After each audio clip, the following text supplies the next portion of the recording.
نحمده ونصلي على رسوله الكريم اما بعد فاعوذ بالله من الشيطان الرجيم بسم الله الرحمن الرحيم رب اشرح لي صدري ويسر لي امري واحلل عقدة من لساني يفقهوا قولي ربنا زدنا علما اللهم فقهنا في الدين اللهم اني اسألك علما نافعا وعملا متقبلا ورزقا طيبا اللهم انفعنا بما علمتنا وعلمنا ما ينفعنا وزدنا علما اللهم إني أعوذ بك من علم لا ينفع ومن قلب لا يخشع ومن نفس لا تشبع ومن دعوة لا يستجاب لها ربي هب لي حكما والحقني بالصالحين واجعل لي لسان صدق في الآخرين واجعلني من ورثة جنة النعيم ولا تخزني يوم يبعثون اللهم أرنا الحق حقا وارزقنا اتباعه وأرنا الباطل باطلا وارزقنا اجتنابه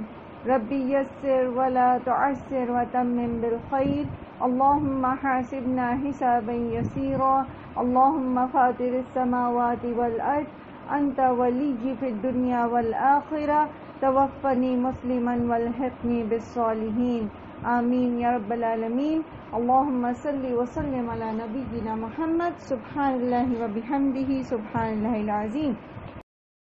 سورہ احزاب جو ہے یہ مدنی سورت ہے اور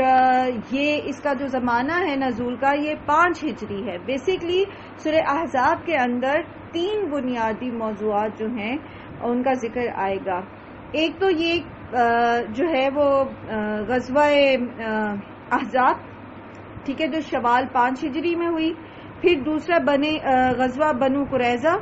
جو ذیقعد 5 ہجری میں ہوا، اور تیسرا حضرت زینب سے نبی صلی اللہ علیہ وآلہ وسلم کا نکاح جو 5 ہجری میں ہی ذیقعد میں ہوا تھا، ٹھیک ہے۔ تو ان واقعات سے پتہ چلتا ہے کہ سورہ احزاب کا زمانہ نزول جو ہے وہ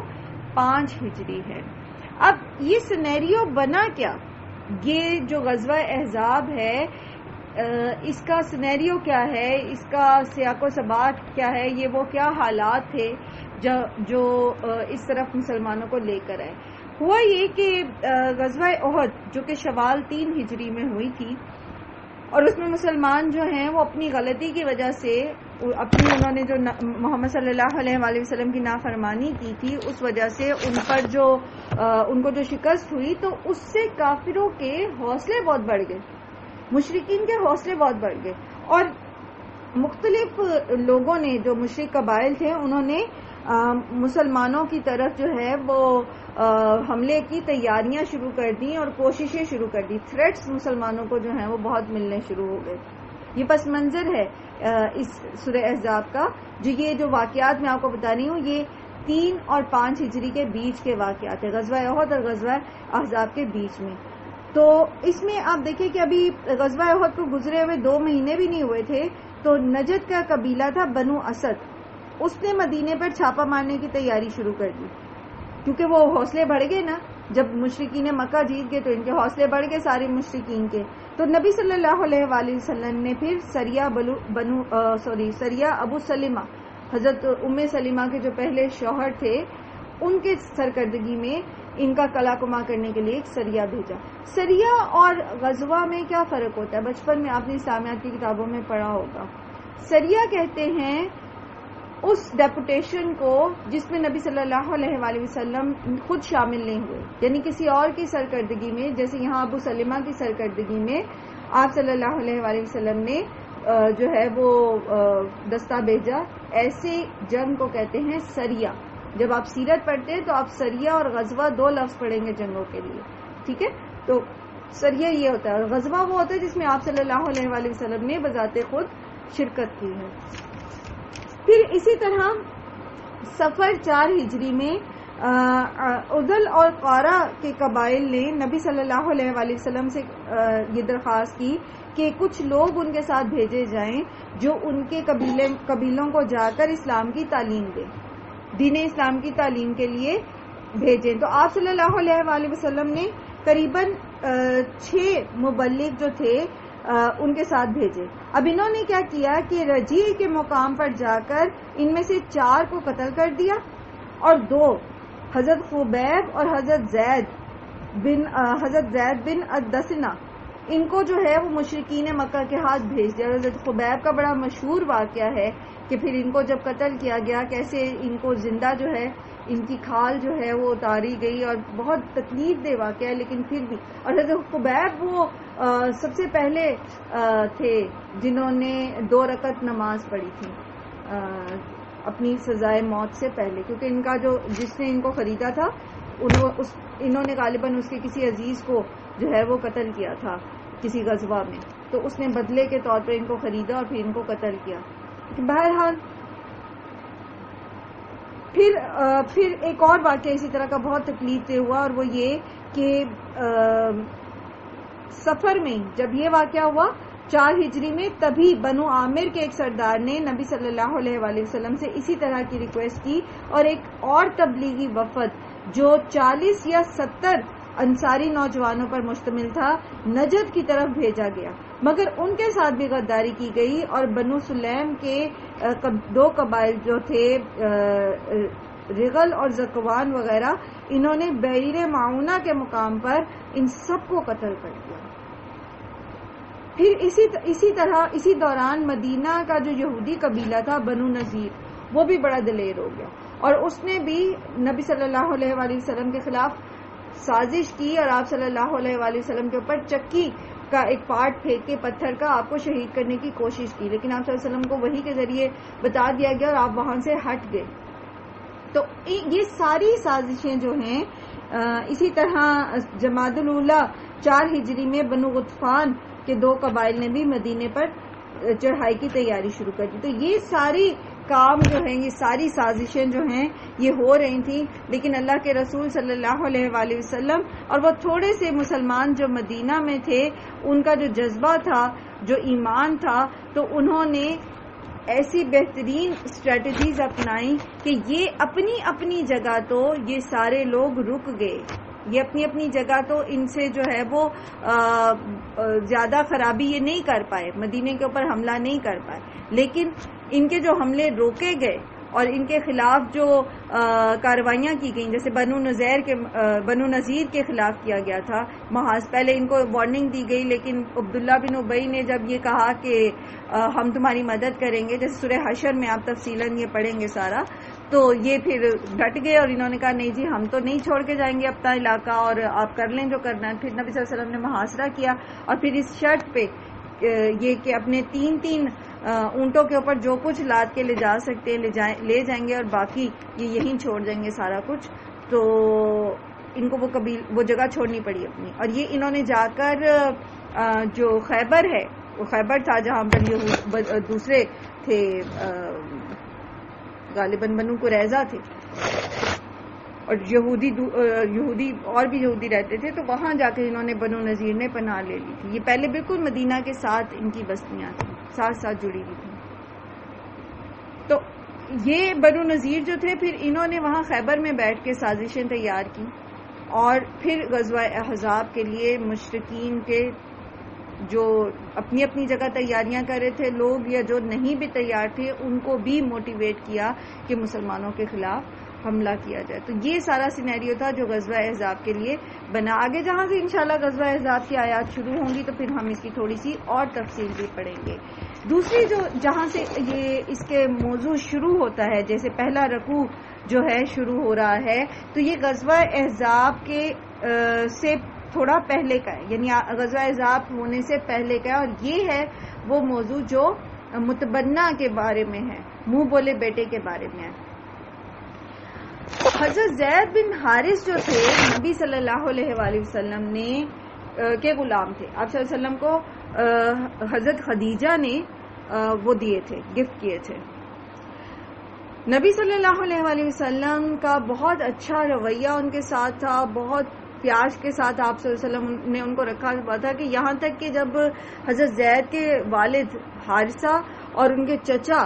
کو پتہ چلا کہ زید یہاں پر ہیں محمد صلی اللہ علیہ وسلم کے پاس، تو وہ آئے اور آپ کو لے جانا چاہا اپنے ساتھ، تو حضرت زید نے محمد صلی اللہ علیہ وآلہ وسلم کے ساتھ رہنا پریفر کیا۔ اس وقت آپ صلی اللہ علیہ وآلہ وسلم نے پھر ان کو آزاد کر کے اپنا منہ بولا بیٹا بنا لیا تھا۔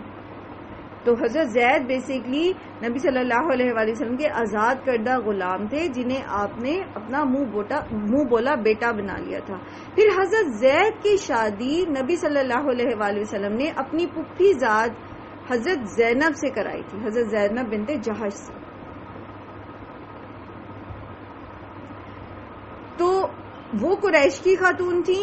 اور حضرت زید ایک آزاد کردہ غلام تھے۔ ان کی مائنڈ میچنگ نہیں ہو رہی تھی، وہ ایک غلام کو ایک شوہر والا رتبہ نہیں دے پا رہی تھی، جس سے حضرت زید جو تھے وہ ان سے خفا تھے اور وہ طلاق دینا چاہتے تھے حضرت زینب کو، جس سے پہلے نبی صلی اللہ علیہ وآلہ وسلم نے ان کو باز بھی رکھا، کوشش بھی کی، ان کو سمجھایا بھی، اور اس کا ذکر آئے گا بھی۔ تو یہ قریباً یہ تھوڑا سا موضوع جو ہے یہاں ابتدا میں ہے، اس کو پڑھتے ہیں اور ساتھ ساتھ پھر انشاءاللہ اس کو ایکسپلین کرتی جاؤں گی۔ بسم اللہ الرحمن الرحیم۔ یا ایھا النبی اتق اللہ ولا تطع الکافرین والمنافقین ان اللہ کان علیما حکیما۔ اے نبی صلی اللہ علیہ وآلہ وسلم، اللہ سے ڈریے اور آپ اطاعت نہ کریں کافروں اور منافقوں کی، بے شک اللہ تعالیٰ خوب علم رکھنے والا اور حکمت والا ہے۔ یہاں پر جو انداز تخاطب ہے یہ بیسیکلی وہی ہے کہ بڑے کو کہا اور چھوٹے کو سنایا، ٹھیک ہے، یعنی کہا اللہ کے رسول صلی اللہ علیہ وآلہ وسلم سے جا رہا ہے اور سنایا ہمیں جا رہا ہے، بتایا ہمیں جا رہا ہے، یعنی آپ صلی اللہ علیہ وآلہ وسلم کے لیے تو یہ ہے ہی کہ آپ اللہ کا تقوی اختیار کریں، اور آپ صلی اللہ علیہ وآلہ وسلم تو کافروں اور منافقوں کی اطاعت کرنے والے نہیں تھے، اور اگر کہیں پر وہ کوئی فیصلہ ایسا اسلام کی بہتری کے لیے اپنے تئیں کرنا بھی چاہتے تھے، جیسے سورہ نجم میں آپ پڑھیں گے تو کہ مشرکین مکہ جو ہیں انہوں نے کہا تھا نبی صلی اللہ علیہ وسلم کو کہ آپ ہمارے بتوں پہ صرف ہاتھ ہی رکھ لیں تو ہم آپ کی بات مان لیں گے، تو اگر ایسی کوئی انٹینشن ہوتی بھی تھی تو بھی اللہ سبحانہ تعالیٰ آپ صلی اللہ علیہ وسلم کی رہنمائی فرماتے اور ایسے کام سے روک دیا جاتا۔ تو ہمیں کہا جا رہا ہے کہ اللہ سے ڈرو اور کافر اور منافقوں کی اطاعت نہ کرو، اور خاص طور پر یہاں پر جو یہ متبنہ والا معاملہ ہے، منہ بولے بیٹے کے معاملے میں، کہ جو اللہ کے احکامات آنے والے ہیں، جو اللہ سبحانہ تعالیٰ کے احکامات ہیں، آپ کو پتہ ہے کہ یہ کبھی جو رسم تھی ایک جو منہ بولے بیٹے کو سگے رشتوں کے سے بھی زیادہ فوقیت بعض اوقات دے دی جاتی تھی، اور اپنی اولاد کا حق مار کے منہ بولے رشتے کو نواز دیا جاتا تھا۔ تو یہ اور پھر اس سے ریلیٹڈ اور بہت ساری چیزوں کو ختم کرنے کے لیے اللہ تعالیٰ نے حضرت زینب سے آپ صلی اللہ علیہ وآلہ وسلم کا نکاح کیا، جو آگے موضوع آئے گا انشاءاللہ اسی صورت میں، پھر وہاں ہم اس کو تفصیل سے پڑھیں گے۔ تو اس میں کافر اور منافق کیا چاہتے ہیں کہ منہ بولے بیٹوں کا جو سٹیٹس ہے وہ وہی رہے جو ان کے پاس پہلے سے تھا، جبکہ اللہ تعالیٰ کیا چاہتے ہیں کہ وہ سٹیٹس ختم کر دیا جائے اور ان کو جو ان کے اصل باپ ہیں ان کی نسبت سے پکارا جائے۔ ہاں، جو دینی اخوت ہے وہ تو قائم رہے گی، لیکن جو خون کے رشتے ہیں وہ بہرحال اقرب ہیں، ان کے حقوق متاثر نہیں ہونے چاہیے۔ تو اللہ تعالیٰ کا تقویٰ کیا ہے کہ منہ بولے رشتوں کو ان کے مقام پہ رکھا جائے جو ان کا اصل مقام ہے، اور خون کے رشتوں کو ان کے مقام پہ رکھا جائے جو ان کا اصل مقام ہے۔ ریلیٹ کر پا رہے ہیں آپ اس آیت کو اور اس موضوع کو کہ اللہ تعالیٰ کا تقویٰ کیا ہے کہ جو اصل رشتے ہیں ان کو وہ مقام دیا جائے، اور جو منہ بولے رشتے ہیں ان کا اصل میں اسلام میں کوئی مقام نہیں ہے۔ منہ بولا کوئی رشتہ نہیں ہوتا، کوئی منہ بولا بیٹا، کوئی منہ بولی بہن یا منہ بولا بھائی نہیں ہوتا، کیونکہ اس سے بہت سارے مسائل پیدا ہو جاتے ہیں، معاشرتی مسائل بہت زیادہ پیدا ہو جاتے ہیں۔ ہم انشاءاللہ ان کو ڈسکس کریں گے جہاں یہ موضوع آئے گا۔ ان اللہ کان علیما حکیما، بے شک اللہ تعالیٰ بہت علم اور حکمت والا ہے۔ وہ جو آپ کو حکم دے رہا ہے وہ اس کے علم اور حکمت پر مبنی ہے، اور جو دنیا میں لوگ اپنی عقل سے رشتے بناتے ہیں، اپنی عقل سے کام کر رہے ہیں، بہرحال اس کے اندر جو مفسدات ہیں وہ اللہ تعالیٰ جانتے ہیں، جو لوگ نہیں جانتے۔ وَاتَّبِعْ مَا يُوحَىٰ إِلَيْكَ مِن رَبِّكَ، اور آپ پیروی کیجئے اس کی جو آپ کی طرف وحی کی جا رہی ہے آپ کے رب کی طرف سے۔ لوگ کیا کہتے ہیں، لوگ کیا چاہتے ہیں، لوگوں کی کیا خواہشات ہیں، لوگ کیا پسند کرتے ہیں، اس کو چھوڑ دیجئے، اور جو اللہ سبحانہ و تعالیٰ آپ کو احکامات دے رہے ہیں اس قرآن کے ذریعے، آپ ان کو نافذ کیجئے۔ ان اللہ کان بما تعملون خبیرا، بے شک اللہ تعالیٰ اس کو جو کچھ آپ کر رہے ہیں اس کی خوب خبر رکھتے ہیں۔ لوگوں کو خوش کرنے یا لوگوں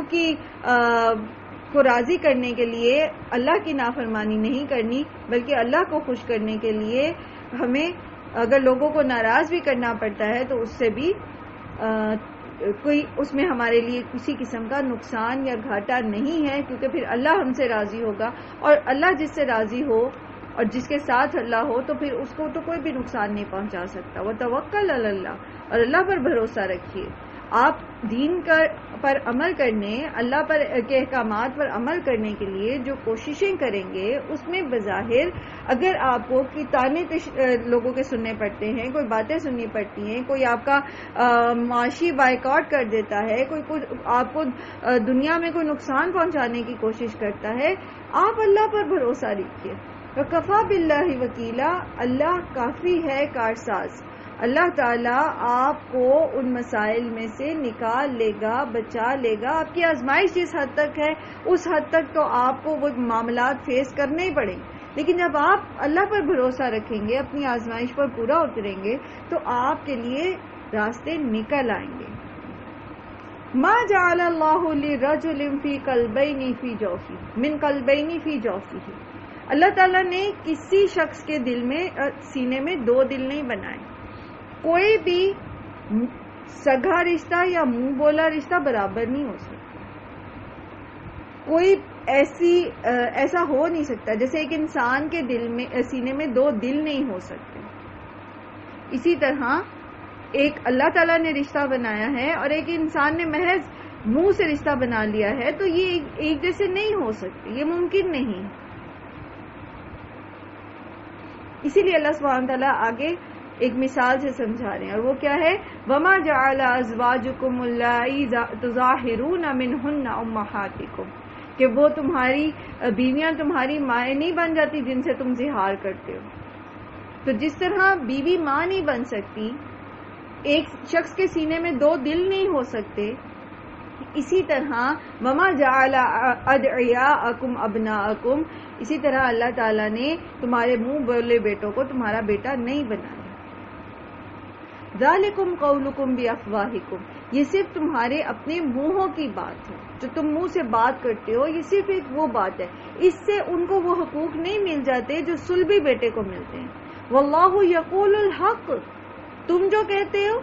وہ تو جھوٹ بھی ہو سکتا ہے، وہ تو نقصان دہ بھی ہو سکتا ہے، اس میں تو بہت سارا فساد بھی ہو سکتا ہے، لیکن جو اللہ کہتا ہے وہ حق ہے۔ وَهُوَ يَهْدِي السَّبِيلَ، اور وہی سیدھے راستے کی طرف رہنمائی کرتا ہے۔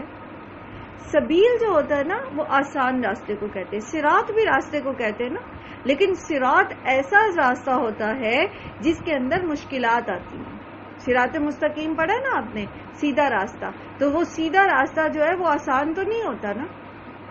تو صراط بھی راستے کے لیے آتا ہے، سبیل بھی راستے کے لیے آتا ہے، لیکن سبیل وہ راستہ ہوتا ہے جو نسبتاً آسان ہوتا ہے۔ تو دنیاوی معاملات ہوں یا دین کے معاملات ہوں، اللہ سبحانہ و تعالیٰ نے جو رہنمائی کی ہے وہ سبیل کی طرف کی ہے، یعنی اگر انسان اس راستے پہ چلے گا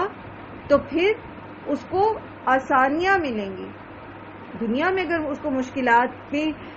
کا سامنا کرنا بھی پڑتا ہے تو آخرت میں اس کے لیے بہرحال آسانیاں ہی ہیں۔ اور یہاں پر خاص طور پر جو دنیاوی معاملات میں رہنمائی کی بات ہو رہی ہے، تو ایک طرف وہ لوگ ہیں جن کو آپ منہ بولا بیٹا بناتے ہیں، اور ایک طرف وہ ہیں جو سگے بیٹے، آپ کے صلبی بیٹے۔ تو اس معاملے میں اگر آپ جو اللہ تعالیٰ جس طرف رہنمائی کر رہا ہے، اور آپ صرف ان رشتوں کے ساتھ ان کے جو حقوق ہیں گریجولی، جو رشتہ داروں کے حقوق ہیں، جو سگے رشتہ داروں کے حقوق ہیں، یا جو بعد میں ملنے ملانے والے لوگوں کے حقوق ہیں اور دائرہ کار ہیں، ان کو اسی دائرہ کار میں رکھتے ہیں تو آپ زیادہ آسان زندگی گزاریں گے، مشکلات سے بچ جائیں گے۔ ادعوہم لیابائہم، پکارو انہیں ان کے باپوں کے نام سے، ہوا اقسط عند اللہ، اللہ کے نزدیک زیادہ انصاف والی بات ہے. فَإِلَّمْ تَعْلَمُوا آبَاءَهُمْ، پھر اگر تمہیں ان کے باپ دادا کے بارے میں نہیں پتا، فَإِخْوَانُكُمْ، تو وہ تمہارے بھائی ہیں، پھر دین میں، وَمَوَالِيكُمْ، اور تمہارے دوست ہیں، وَلَيْسَ عَلَيْكُمْ جُنَاحٌ فِيمَا أَخْطَأْتُمْ بِهِ، اور نہیں ہے تم پر کوئی گناہ اس معاملے میں جو خطا کی تم نے اس میں، وَلَكِنْ مَا تَعَمَّدَتْ قُلُوبُكُمْ، اور لیکن جو ارادہ کریں دل تمہارے، وَكَانَ اللَّهُ غَفُورًا رَحِيمًا، اور ہے اللہ تعالیٰ بہت بخشنے والا، نہایت رحم کرنے والا. اب اس میں کیا اصول دیا جا رہا ہے یہ میں آپ کو سمجھا دیتی ہوں، وقت آپ کی کلاس کا مکمل ہو گیا ہے. وہ یہ ہے کہ لوگوں کو ان کے باپوں کی نسبت ہی پکارا جانا چاہیے، یعنی ان کو جو ریلیٹ کیا جاتا ہے فلاں بن فلاں، تو وہ ان کے اصل باپ کی طرف ہونی چاہیے نسبت، وہ کسی اور کی طرف نہیں ہونی چاہیے. اب منہ بولا بیٹا جو ہوتا تھا، جیسے حضرت زید کو پہلے کیا کہا جاتا تھا؟ زید بن محمد، لیکن جب یہ آیات نازل ہوئی تو پھر ان کو کیا کہا جانے لگا؟ زید بن حارثہ. تو لوگوں کو ان کے باپ جو ہیں انہی کی طرف پکارا جائے، یعنی ان کے باپ بدلے نہ جائیں، ان کے باپ کی طرف نسبت بدلی نہ جائے. اور ایسا کیوں ہوتا ہے؟ نبی صلی اللہ علیہ وآلہ وسلم نے فرمایا جس نے اپنے باپ کی بجائے کسی دوسرے کی طرف اپنے آپ کو منسوب کیا، یعنی اس کو اپنا باپ کہا، تو اس پر جنت حرام ہے. پھر اسی طرح آپ صلی اللہ علیہ وسلم نے فرمایا جو شخص جانتے بوجھتے اپنے آپ کو باپ کے علاوہ کسی اور سے نسبت کرے تو اس پر اللہ اور تمام فرشتوں کی لعنت ہے. یعنی اگر کوئی اپنے باپ کو حقیر سمجھتا ہے، اپنے نسب کو حقیر سمجھتا ہے اور اپنے آپ کو کسی دوسرے کی طرف منسوب کرتا ہے تو ایسے شخص پر اللہ کی لعنت ہوتی ہے. مثال کے طور پر ہماری سوسائٹی میں ایسا ہے کہ بعض ذاتوں کو لوگ اچھا نہیں سمجھتے اور حقیر سمجھتے. اب کسی ایسی ذات کا کوئی شخص جو ہے وہ اپنی ذات کو اور اپنے باپ کے نام کو چھوڑ دے اور اپنے نام کے ساتھ کوئی ایسا سابقہ لاحقہ لگا لے کسی ایسی ذات کا جو بڑے اس کی ہو، جیسے کوئی چودھری لگا لے یا سید لگا لے یا کوئی اور ایسی، جو دنیا میں معاشرے میں اللہ کے نزدیک تو ان چیزوں کی کوئی اہمیت نہیں ہے، لیکن دنیا میں لوگ بہرحال ذات پات میں فرق کرتے ہیں. تو اگر کوئی اپنا نسب بدل لیتا ہے، اپنے باپ دادا کوئی بدل لیتا ہے اور فلاں بن فلاں اور بن فلاں اپنا شجرہ بتاتا ہے، تو ایسے لوگوں کو منع کیا جا رہا ہے، ایسے لوگوں پر لعنت ہے کہ باپ کی بجائے اپنے آپ کو کسی ایسے شخص سے منسوب نہ کرو جو تمہارا باپ نہیں ہے. سمجھ رہے ہیں بات؟ اب اس میں اگر کوئی خطا کرتا ہے، کسی کو پتہ ہی نہیں کہ اب جیسے بہت سارے بچے اس دور میں خاص طور پر جیسے غلام ہوتے تھے پہلے اور وہ آ گیا، پتہ ہی نہیں اس کا باپ کون ہے، تو اس میں اللہ تعالیٰ کہہ رہے ہیں کہ اگر تمہیں پتہ ہی نہیں ہے کہ ان کے باپ کون ہے تو چلو یہ تمہارے دین میں تمہارے بھائی ہیں، تمہارے دوست ہیں. جیسے کسی کو عبداللہ کہہ دیتے ہیں آپ، عرب میں سعودی عرب میں یہ ہے نا، وہ کسی کو بلانا ہو تو کہتے ہیں محمد، پیچھے سے آواز دیں گے محمد، تو وہ بلانے کے لیے کہتے ہیں. اس کا مطلب یہ نہیں ہوتا کہ آپ کا نام محمد ہو گیا، تو وہ یا عبداللہ کہہ دے. کہنے کا مقصد یہ ہے، بتانے کا مقصد یہ ہے کہ اب جس کا پتہ نہیں ہے تو اس کو تو آپ کچھ بھی کہہ دو گے نا، لیکن جس کا پتہ ہے کہ اس کا باپ کون ہے اس کو کسی دوسرے سے منسوب نہیں کرنا چاہیے. اور ایسے میں اگر کوئی غلطی سے کوئی کسی سے منسوب کر دیتا ہے کسی کو تو کوئی گناہ نہیں ہے، لیکن اگر کوئی جان بوجھ کے ایسا کرتا ہے وَلَكِن مَا تَعَمَّدَتْ قُلُوبُكُمْ، تو پھر کیا ہے؟ پھر اس کے اوپر پکڑ ہے. فَكَانَ اللَّهُ غَفُورًا رَحِيمًا، تمہاری خطائیں اللہ تعالیٰ بخش دے گا، وہ بہت رحم کرنے والا ہے. اب اس کا سینیریو آیت کا آپ کو سمجھ آ گیا کہ حضرت زید جو تھے ان کو، وہ نبی صلی اللہ علیہ وآلہ وسلم کے منہ بولے بیٹے تھے. اس رسم کو ختم کرنے کے لیے آپ صلی اللہ علیہ وآلہ وسلم سے کہا جا رہا ہے کہ لوگوں کو، اور باقی لوگوں کو کہا جا رہا ہے کہ لوگوں کو ان کے اصل باپ کی نسبت سے پکارو. کوئی کسی کا منہ بولا بیٹا نہیں ہوتا، منہ بولا رشتہ کوئی رشتہ نہیں ہوتا. نہ وہ اس کا منہ بولا باپ ہو سکتا ہے، نہ وہ اس کا منہ بولا بیٹا ہو سکتا ہے یا بیٹی ہو سکتی ہے. ٹھیک ہے؟ اب اس کی انشاءاللہ اس کے اوپر ہم فردر بات کل بھی کریں گے، تھوڑا سا اور اس کو ایلیبوریٹ کریں گے کہ اس کی وجہ کیا ہے، اور پھر یہ کہ لے پالک کے بارے میں کیا احکامات ہو سکتے ہیں، اس کے بارے میں بھی انشاءاللہ پڑھیں گے. لیکن ایک چھوٹی سی بات جو میری نظر سے گزری تھی وہ یہ کہ بعض لوگ اس کو ان خواتین کے ساتھ اس لعنت کو ریلیٹ کر دیتے ہیں اور کہتے ہیں کہ وہ عورتیں جو شادی کے بعد اپنے نام کے ساتھ اپنے شوہر کا نام لگاتی ہیں یہ ان پر بھی منطبق ہوتی ہے، یہ لعنت جو ہے، یہ اللہ اور فرشتوں کی لعنت جو ہے۔ تو ایسا نہیں ہے، یہ ایک ناسمجھی کی بات ہے، کیونکہ جب آپ اپنا نام اپنے نام اس میں جو وجہ بتائی گئی ہے نا کہ حقارت کی بنیاد پر یا اپنی نسب کو حقیر سمجھتے ہوئے وہ بدل دے، کوئی اپنے باپ کی بجائے کسی اور کو اپنا باپ بنا شو کرے، تو عورت جو اپنے شوہر کا نام لگاتی ہے تو وہ اس کو باپ تو نہیں بنا رہی نا، وہ تو وائف آف لکھا جاتا ہے نا، مسز فلاں، ٹھیک ہے۔ تو یہ ایک ویسٹرن رسم کہہ کے اس سے کراہت تو کی جا سکتی ہے کہ شادی کے بعد جو ہے یہ ہمارے ہاں جو سسٹم ہے کہ شناختی کارڈ میں نام جو ہے وہ بدل دیا جاتا ہے بیوی کا عام طور پر اور شوہر کا نام ساتھ لگا دیا جاتا ہے، تو یہ ایک مغربی رسم ہے، اس میں کراہت تو ہو سکتی ہے لیکن اس میں شرعی عذر کوئی نہیں ہے۔ اور اتنی بڑی بات ان کے متعلق کہنا جو ہے یہ نہ سمجھی ہے، یہ زیادتی ہے، کیونکہ بہت صاف اس میں بتایا جا رہا ہے کہ باپ نہ بنایا جائے کسی کو، کوئی باپ تو نہیں بناتے نا، وہ تو وائف آف لکھا جاتا ہے اور نیچے ولدیت کے خانے میں باپ کا ہی نام لکھا جاتا ہے، ٹھیک ہے۔ تو یہ گناہ نہیں ہے، آپ اپنے طور پر اس سے کراہت صرف اس سینس میں کر سکتے ہیں کہ یہ ایک مغربی طرز طریقہ ہے، لیکن بہرحال ایک معروف طریقہ ہے، لوگوں کو پتہ ہوتا ہے کہ یہ فلاں کی وائف ہے، تو اس سے شوہر کی طرف نسبت کرنا، مسز فلاں کہلانا یا نام کے ساتھ شوہر کا نام لگا لینا باپ کا نام ہٹا کر، یہ بہرحال گناہ نہیں ہے۔